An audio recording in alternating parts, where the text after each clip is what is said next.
last week's episode, we talked about the concept of deep ecology. For this week, we're going to talk about several deep ecology activities that you can engage in. As you watch this episode, think about the following questions. Where does your drinking water come from? Where do you get most of your food? How far is your food shipped to your local market? You can find this out by looking for labels that indicate the food's point of origin. You don't have to do an itemized list of each item in your grocery cart. The idea here is to simply gain awareness of how far the food is shipped using fossil fuels to transport it. You may wish to pick one or two items at random and see how far they have traveled on their journey to your table. Are there local alternative options for your food? Where do your clothes come from? Are your clothes made of natural or synthetic fibers? Think about the home in which you live. Are there any changes you could make to reduce your home's carbon footprint? Ponder these questions. Investigate the answers to them. You may be surprised at what you find out.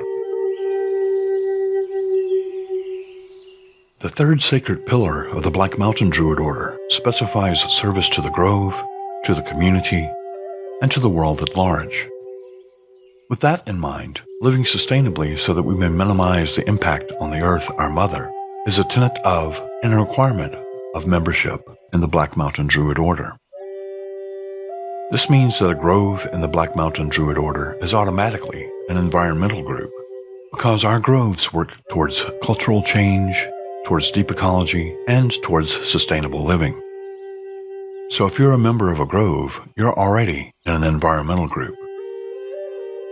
If you're not in one of our groves and would be interested in starting one, the Black Mountain Druid Order offers free assistance and guidance, plus a free listing of your grove in our online directory on our website at blackmountaindruidry.com. You may also wish to consider joining another environmental group. One way that it's possible to make a difference by living out Druidry is by increasing awareness of ecological issues in your local area. Are there any environmental groups in your area? If so, how could you become involved? If not, what would it take to start one? It could be as simple as planting trees or picking up litter once a year through an Adopt a Highway program. Since deep ecology and sustainable living are parts of the Black Mountain Druid Order, you might also consider starting a grove of your own within our order. The third sacred pillar involves service to the grove, to the community, and to the world. One of our service acts, as an order, is to promote deep ecology. So as we already mentioned, a grove is an environmental group. If you're interested in doing so, there will be information on the website at blackmountaindruidorder.com on how to start your own grove. And there's also a forums section on the website where you can get more information from our members. Consider joining an environmental group. If there's not one in your area, consider starting one. There's no cost to create a grove within our order, and when you create a grove, you have a free listing. You can learn more at our website, blackmountaindruidry.com.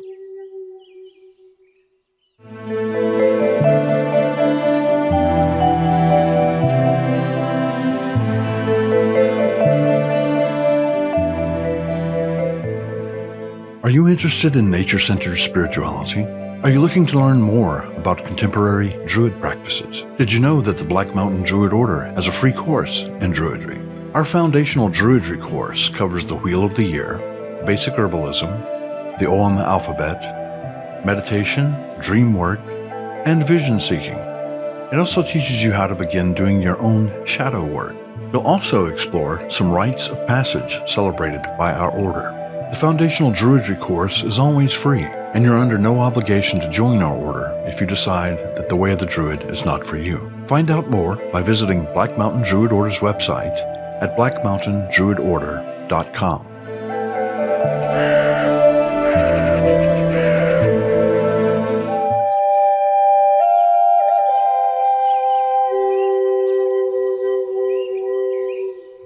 Too much of our society is oriented towards bigger, better, faster, more expensive.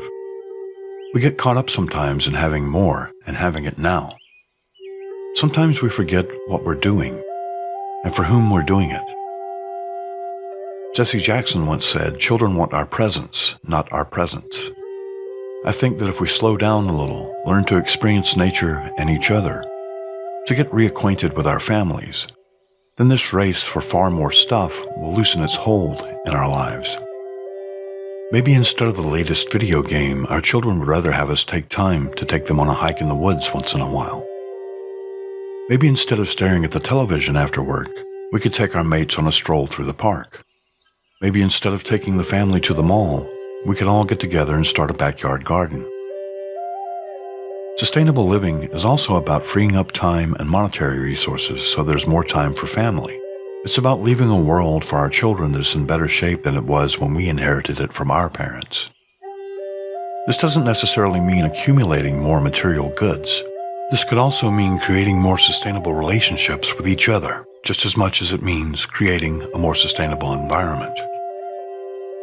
Ultimately, what happens to the earth happens to its inhabitants.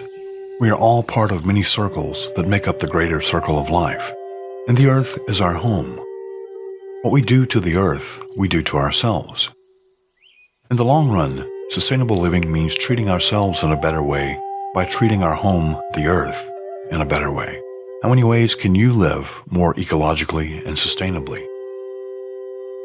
Think of some things you can do and pledge to do them for at least a year.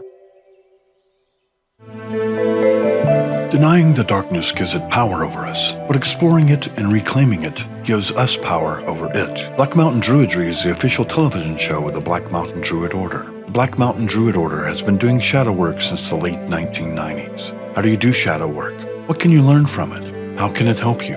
Come explore these questions and more with us on Black Mountain Druidry. Don't be afraid of the dark. In this episode of Black Mountain Druidry, we're introducing a new segment called Animal Wisdom. In this section, we'll be discussing different spirit animals.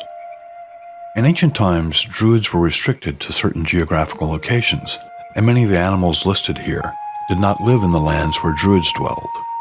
In modern times, however, there are druids all around the world, so we will be including some of the more common spirit animals from around the world in this segment. We will start off the segment with the aardvark.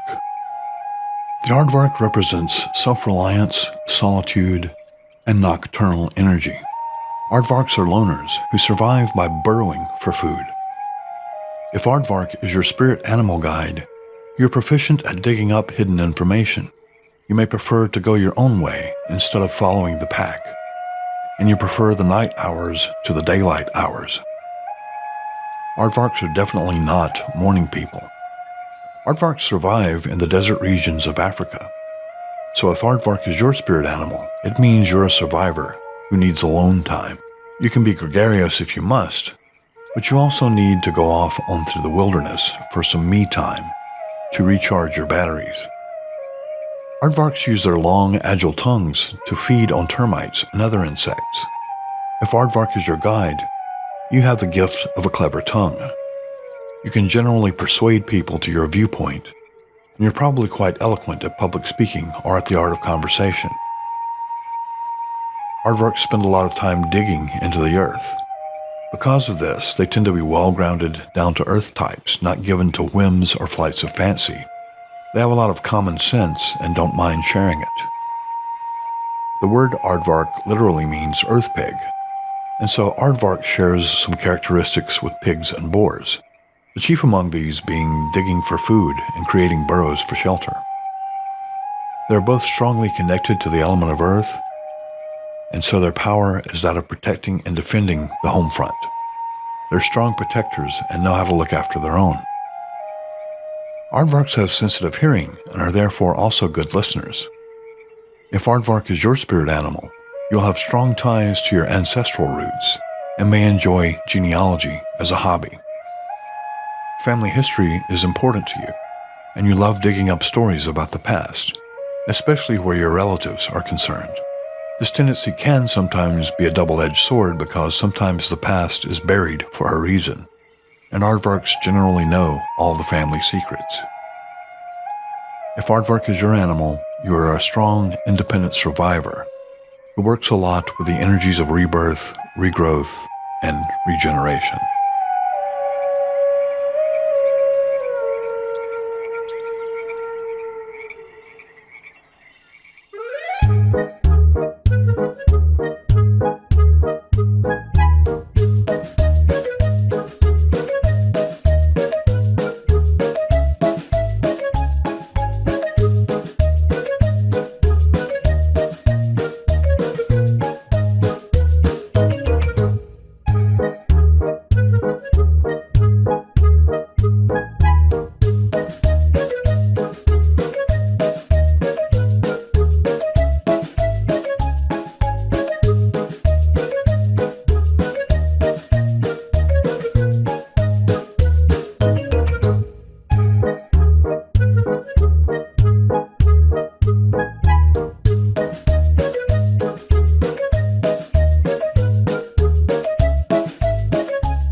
This is another new segment that we're introducing on this episode of Black Mountain Druidry.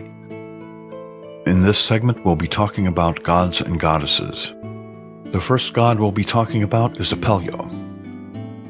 Apelio is a god who is worshipped primarily in southwestern France. Some scholars believe that he may have been the Celtic version of Apollo. He may also be a sun god. He rules over knowledge and learning. His sacred trees are apple trees, and the name Apelio means apple. He is the god of the apples. The salmon of knowledge is his sacred animal. He also has a special link to Avalon. The name Avalon means Isle of the Apples. Invoke Apelio before undergoing a prolonged learning experience. If Apelio enters your life, you're about to enter a period of expanded creativity and soul-searching.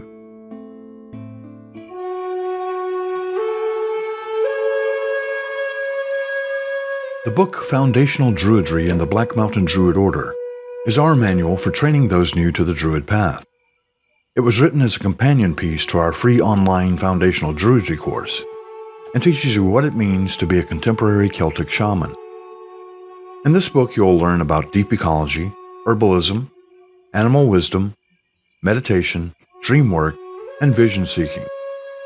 You'll also learn about Celtic gods and goddesses, some rites of passage practiced by our order, and holidays celebrated by contemporary Druids as we honor the Wheel of the Year.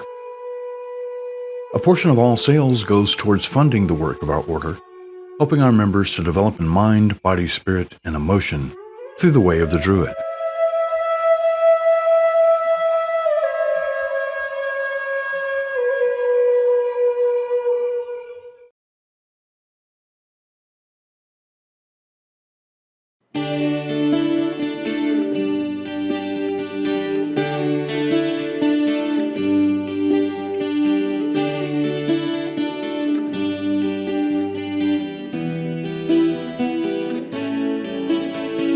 Living on my own, I don't know what it means. I've been here before, trying to live my dreams. The world beyond the veil is there for all to see, but still we close our eyes, ignore the mystery. And I can't believe the wasted time. The years weigh heavy on my mind. I don't know what we hope to find inside.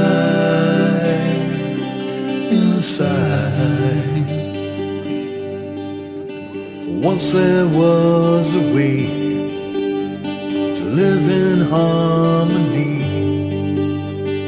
Once there was a way to prosper and be free. The goddess taught us well. Somehow we lost our way. We fell beneath the spell, and the spirit fell away. And I can't believe the wasted time. The years weigh heavy on my mind. I don't know what we hope to find inside.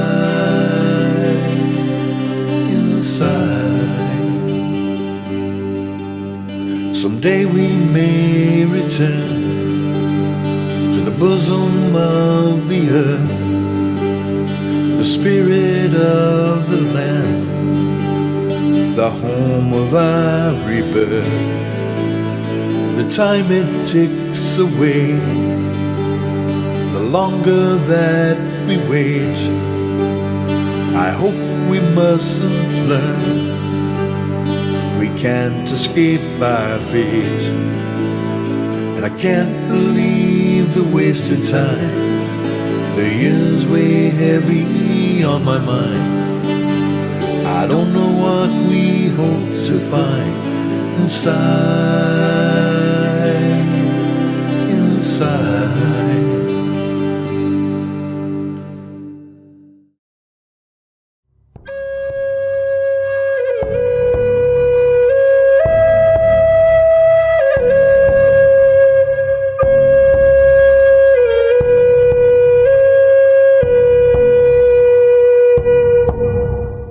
The Awan of Fire meditation is used to seek the Awan in matters associated with universal or absolute truth and ultimate meaning.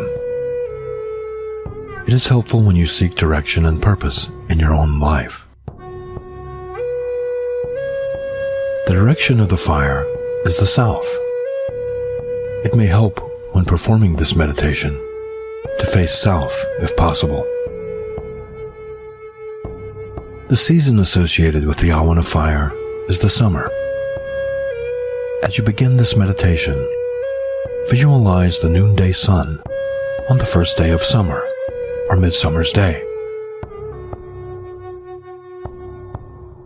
On this day, between the light and dark halves of the year, the forces of chaos and order are in perfect balance. It's the best time to do work concerning transformation and change. The power of the Awan of Fire is the power of transformation and change. As you do this meditation, picture yourself in a thick, lush forest. All around you are the flora and the fauna, which are changing with the growing power of the season. Smell the aroma of the flowers of the forest on the breeze.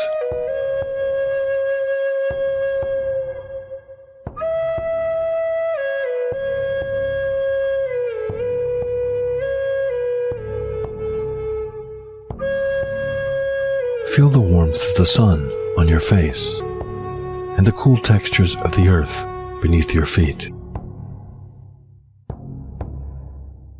Hear the wind in the trees and the songs of the birds who dwell in the forest as you sink more deeply into the meditation.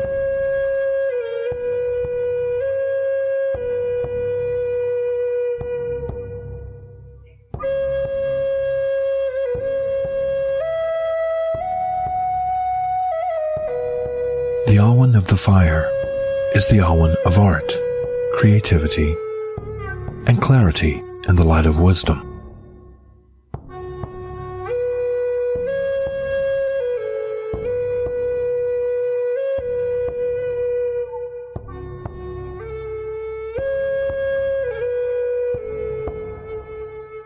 What action do you need to take in your own life to bring about clarity, creativity, and transformation?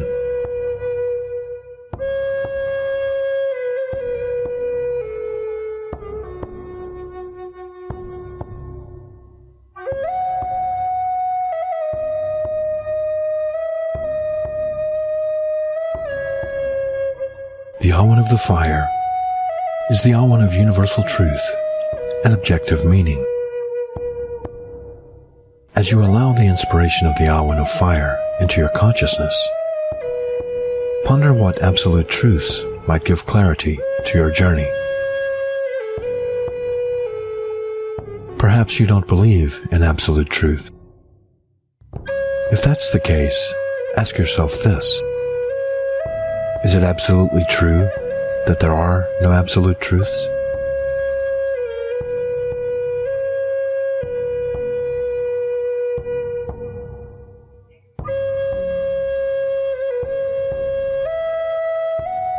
The Awan of the Fire is the Awan of the artisan. Allow the inspiration of the Awan of Fire to burn within your conscience, transforming your mind with its wisdom. Like the fires of the blacksmith's forge, allow this transformative power of the Awan of Fire to burn away any impurities from your own consciousness, so that you may achieve clarity and truth in your endeavors.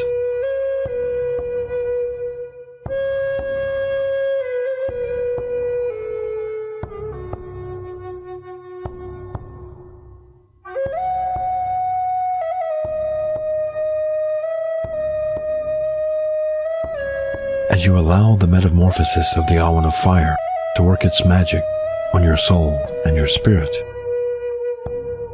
ask yourself these questions and allow the Awan to answer. What transformation do you seek in your own life?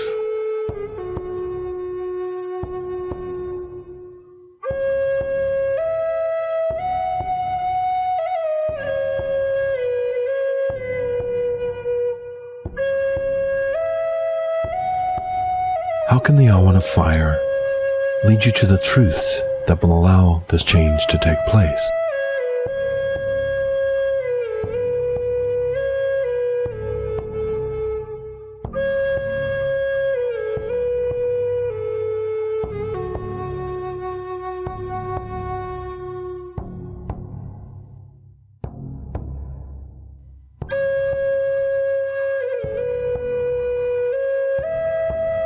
What can you do to forge new instruments and tools in your own walk that will create truth and wisdom on your path?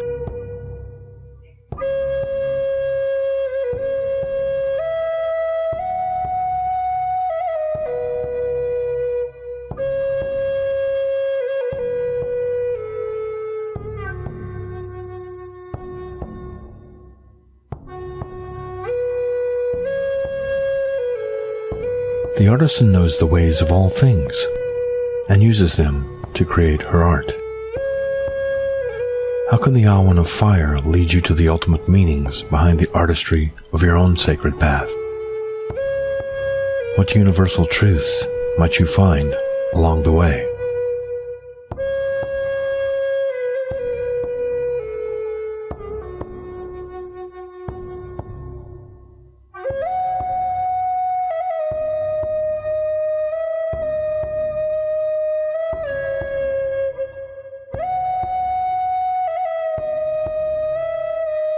Lu of the Long Hand rules the Awan of Fire.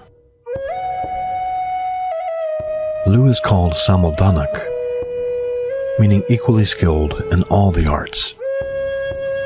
He is a true Renaissance man in that he knows the ways of all arts. According to the lore, when Lu was a young man seeking his fortune in the world, he called upon the court of King Nua, seeking employment. The gatekeeper asked Lu what skills he possessed that might serve the king.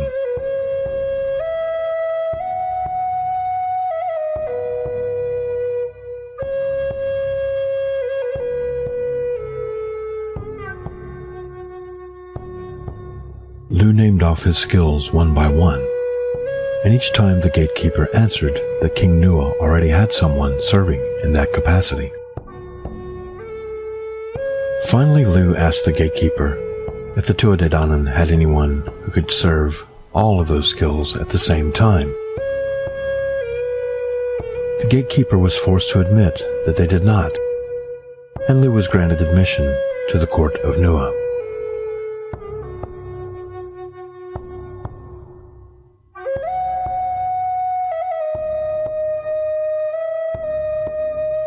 Lu thus joined the court and was appointed Olaf Aaron, a title that means the most great or the most skilled of Ireland.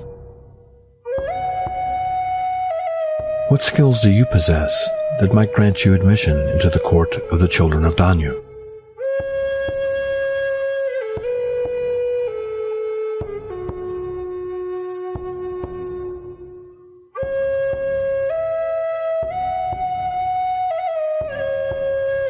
How might the Awan of Fire lead you to develop these skills in perfect truth and perfect wisdom?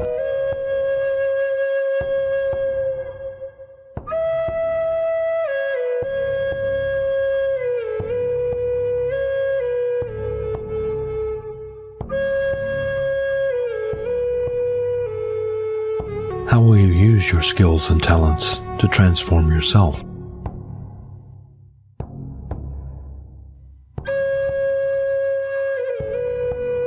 To transform others?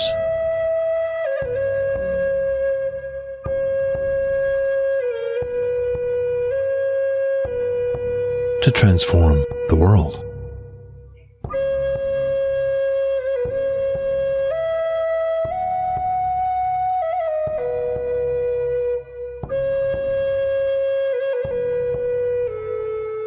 Daniel's gift from the Awen of the Fire is the Spear of Lu. No battle was ever sustained against it, or against any man or any woman who held it. What is your Spear of Lu? What invincible metamorphosis can the Awen of Fire bring to you?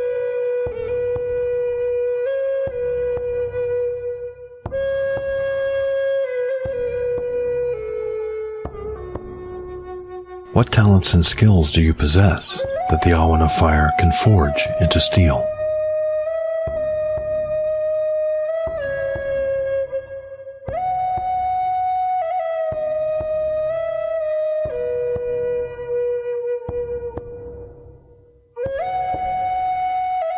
How might Lu's Spear of Skill and Truth aid you in your quest for the ultimate truth and meaning in your life?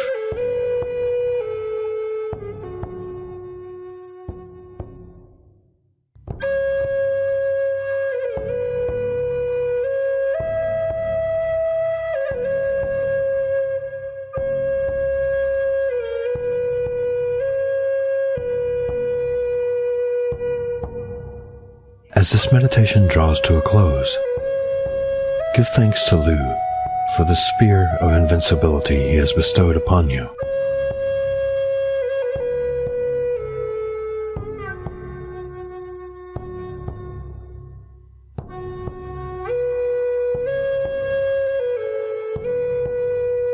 When you are at peace, end this meditation and know that you have forged a spear today in the fires of the Awen that will help your talents, skills, and gifts to serve you in absolute truth and ultimate creativity.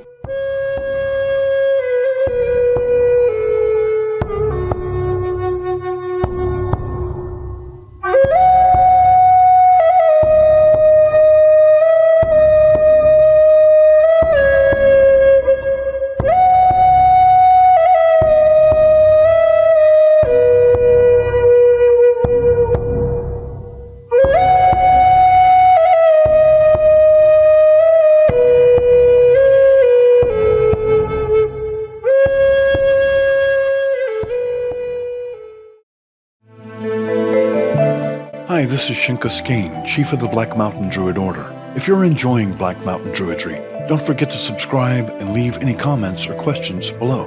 You can learn more about the Black Mountain Druid Order or become a member by visiting the website at blackmountaindruidorder.com. Thanks for watching, and as always, blessings of the ancestors on you and yours.